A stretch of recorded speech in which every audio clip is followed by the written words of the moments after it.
บุญพระของเราได้อยู่เห็นหลานหน่อยบัดนี้สังขารคอยชราลงบอกคือเก่าภาษาเฮาเอิ้นว่าเท่าปัดชินคอยแก่ไว้วัฏจักรโลกไต้ไปตามเรื่องสังขารเด้อเมเด้อ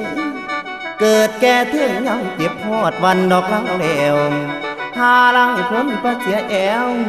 หาลังคนขาลาหาลังคนเสียตาเสียหูพร้อมนั่นคือแก่หาลังคนพ่อแม่บ่เสียหยังดีๆก็ไปเทดอกก่อนไว้ผู้บุญมีก็จังได้เห็นลูกเห็นหลานเด้อเมเด้อ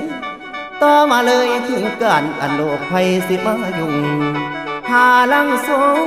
พากันอยู่แต่ยามตอนพอนั้นป่วยลูกเต็มบ้านยั่วหลานเต็มบ้านยั่วให้นอนแห่งอยู่